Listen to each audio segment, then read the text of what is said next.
All right. So let's just dive right in. Listen, man.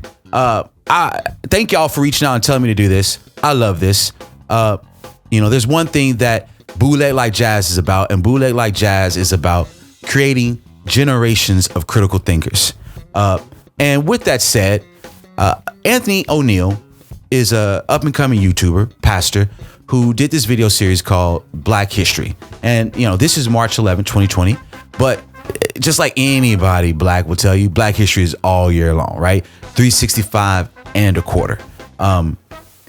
Let's jump right in. So the interview series, the video series was broken up into 4 parts, right? Segment 1 was they were talking about wealth and privilege. Segment 2 was talking about do African Americans play the victim. Segment 3 had a clickbait title, so you probably saw it. It was something along the lines of, he said, Black people rather look rich than actually be rich. Now, let's be real. There's some truth to that. Why are we offended by that? We'll get into that later. And the last one, is financial success harder for Black people? So here's my opinion. So he asked them to describe wealth, to describe privilege in 4 words. And listen, personally, I think that's dope. I think that a lot of us on both sides of the aisle of all different ethnicities don't understand our privilege, but especially so on along the racial and ethnic lines. And let's be frank, that is everything in this country. If I had to describe privilege in 4 words, I came up with global, racial, gender privilege. Global, because as a Black American, things are pretty great for me compared to other Black folks in this world. Like, real talk. And let's just start there. That's a huge thing. However, though I do live in the world, I live here in the United States of America, and more specifically Houston, Texas. And that is where race comes in, and then next gender and so forth. And racial privilege, white privilege, right, is also about that, but it's also conversations and topics about classism. And I think that, we need to look at this a lot more, right? Because there's questions about implicit bias that comes up and it needs to be talked about, right? There's colorism conversations we need to talk about. There's education, there's financial literacy, there's public education, and they jumped into that as well. And I'm gonna get into that. And so I personally think that that's how I would describe privilege.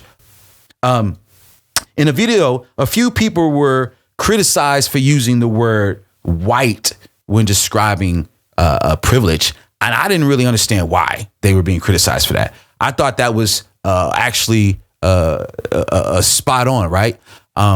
Because white privilege is real. When you're applying for jobs and they can read your name and see that your name is Black sounding, white sounding, there you go, right? This is why we see people who immigrate here, right, change their names to be more Western white sounding, right? There's always some sort of equivalent of it. And that is one of those reasons. To criticize somebody for using the word white to describe privilege, to identify it, for me, there's no place for that. Of course, privilege has everything to do with whiteness from the get-go. So there's that. Another question they were asked, is Black culture as a group in a good place, right? I love this question. Yes, it ain't perfect, but hell yes, we are doing much better than in the totality of being here in the United States of America. Yes. Well, Q, what about Black Wall Street, bro? Right? They had their own banks, right? And if you and find out more about Black Wall Street, you can go to the Intelligencer, publication online, intelligencer.com. And then there's also an illustrated version. If you type in illustrated version of Black Wall Street, it'll come up. It's great, right? In the Black Wall Street, we saw this, and this is the 1920s. This is huge. 40, 50 years before what I'm about to talk about, radio just got invented, right? Radio just got invented. Okay.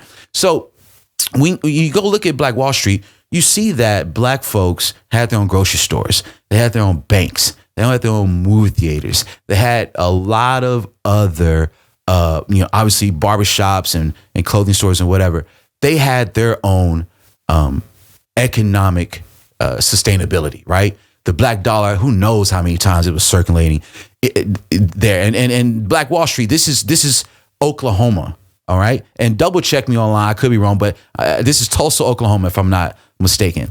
And over some incident that happened, similar to Emmett Till situation, right? By some accounts, these two were in a couple. By other accounts, these two just met in the elevator. But a white girl, a white woman, and a black man were in the elevator together.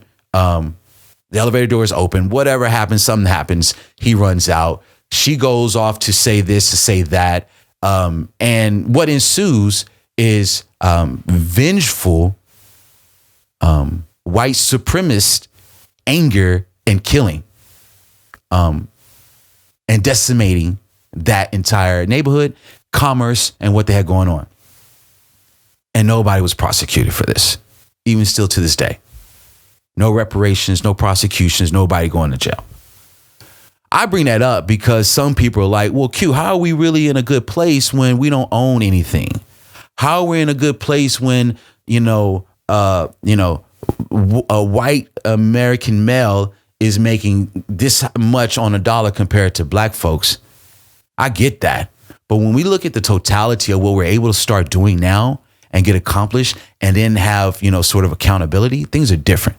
Yeah, you're right. They had that.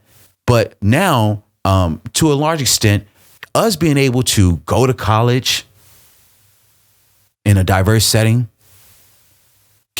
use classrooms that have good, resources, teachers who are really, credible, doing great things, and starting businesses, using tax business laws into our benefit. Like, could we have gotten this if desegregation never happened? Huh? Right? Like, I love to ask people that question. Should we have desegregated or should we have fought for economic package? I don't know. It's great. It's a great question. We can debate about it all day. But in my opinion, yes, the black community as a group, we are in a better place in our totality of the history of the United States of America than ever before. Can it be better? Of course. But that's what I would say to that. They also went on to talk about education. And I always have a lot of opinions about it. And they said, is education the same in public schools of blacks and whites? And no, it's not. First of all, classroom resources, teachers, APs, all of that, things are different. Me personally, if you are a principal or a teacher of a predominantly black and Latino school, y'all need to be busting your asses to get people that look like those kids in those positions of authority, period. Imagine trying to discipline a kid with some trauma that you as a white person has never experienced. Like, first of all, if it was an adult who went through that trauma, we as adults would not let nobody talk to that adult who does not understand. You know what I'm saying? It's like straight up. So that's what I got to say about that. All right. Video two dealt with, do we play the victim? And, no and yes. Listen, man. Listen. Lynching. Colorado, this is March 11, 2020. Colorado just officially banned discrimination along natural hair. If you think that black folks are living in a prejudice-free, racial-free, discriminatory-free country, you're out of your fucking mind. Dead ass. So, do we play the victim? No and yes. Look at our numbers. African-American women are in school. They're starting businesses. That's not playing a victim. We got rappers. We got ball players, having careers, reaching back, starting businesses. That's not playing a victim.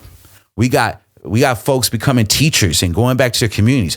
We got people starting their own businesses. We got artists. We got art communities. We got playwriters. We got things happening here. We got Houston Museum of African American Culture trying to trying to do their damn thing. The Shrine of Black Madonna are trying to do their damn thing. We don't play the victim. But we tell you, you don't listen, but we tell you when shit ain't going right. That's when you want to assume that we play the victim. Oh, Q, y'all should stop talking about slavery. Let me break that. Let me talk for a second. Number one, we should never stop talking about slavery until we are paid reparations. When we are paid reparations, and we will be, and we do deserve it, then I think that conversation has merit. Why? Because it is proven the United States of America did fuck up and do something wrong. They haven't atoned for it.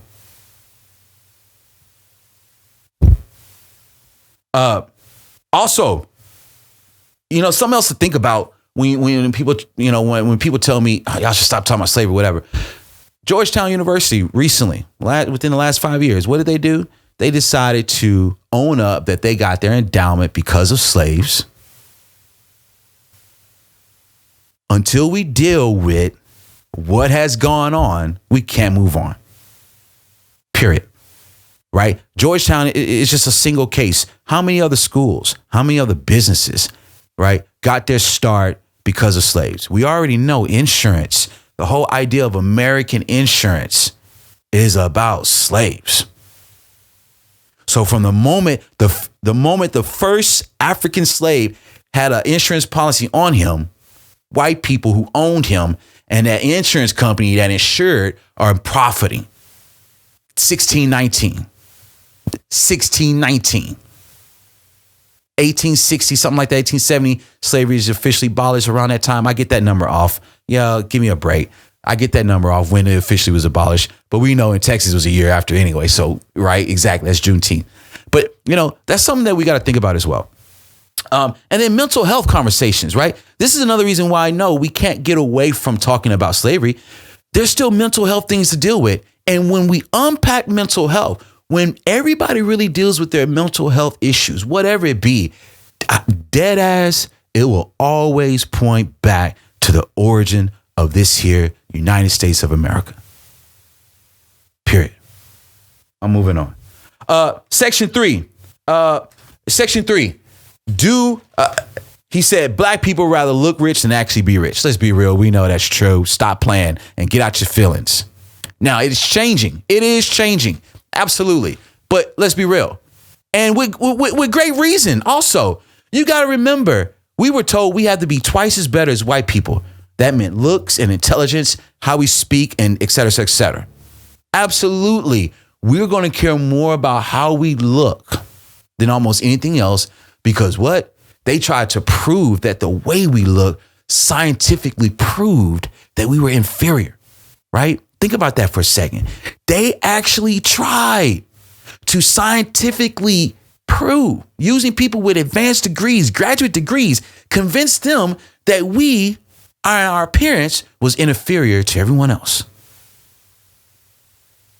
So it is highly conceivable that the African American wants to look good because that's a reality. But yes, the narrative is shifting.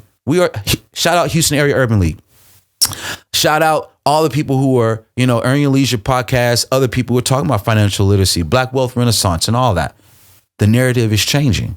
But the fact remains, that's kind of what that goes to. So they talked about ownership versus employee, dive into that. Entrepreneurship is true financial freedom. Find out more about that. See if you got your own chapter in your city that can help you with that.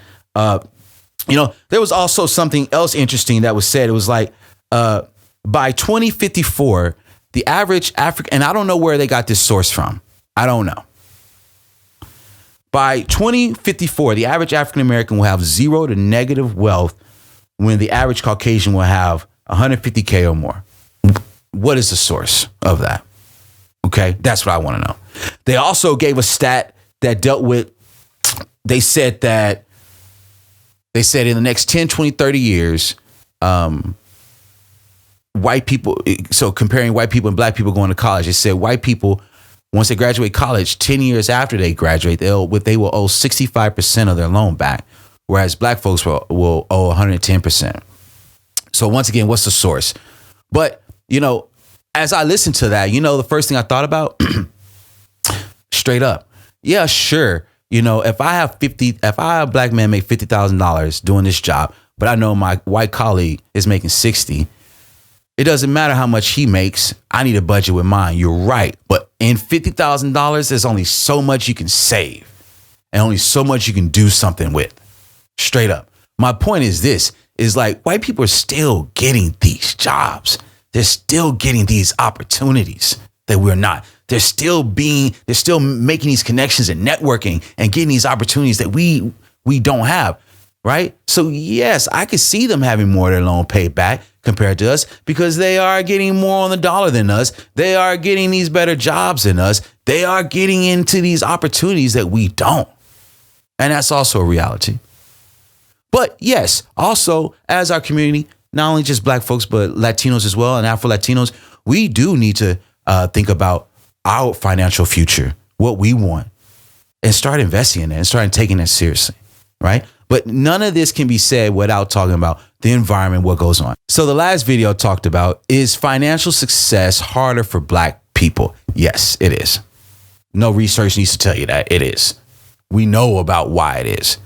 I do think, though, now, and this is Nipsey Hussle, right? This is his idea. I forget the song that he talks about it on, but he's right. This is the new industrial revolution we're living in. Technology, business plans, LLCs, C Corps, S corporations, and so much more. This is our opportunity, not necessarily maybe to catch up, but to do right with what we do have. And with these opportunities that we have, right? And that's that difference. And that's what I think that we can do when we talk about financial success being harder for black folks compared to white folks, is realize that that's a reality. But then we do need to look at what we have in already that we can work with to turn that into limits, to turn that into a business, to turn that into generational wealth, to turn that into health wealth, turn that into mindset wealth, and more and beyond. And my last thing, you cannot talk about financial literacy, financial success without one thing, and that is politics. I'm sorry, but black folks, Latino folks, I'm finna go on the hook. Whether we like a candidate or not, we've got to vote. We do. Federal voting in federal elections, state and local elections, all matter. You know why? You know how I know that? ALEC, A-L-E-C, American League Exchange Council. The founder is on tape recorded at an event saying that their success is directly related to black and Latinos not turning out to vote. Me, personally, if somebody's trying to take something from me, that's how I know it has value. Hey, this is Q. You've been listening to Bootleg Like Jazz. Leave a comment. Tell me what you think. Good, bad, or ugly. Use the hashtag BLLJ. Hey, tell me what you want me to talk about. Tell me who you want me to bring on. This is a listener-supported show, and I need your support. You can hear Bootleg Like Jazz on YouTube, Spotify, Apple iTunes, iHeartRadio, and Patreon. Go subscribe, go follow, turn on notifications, show some love. We out.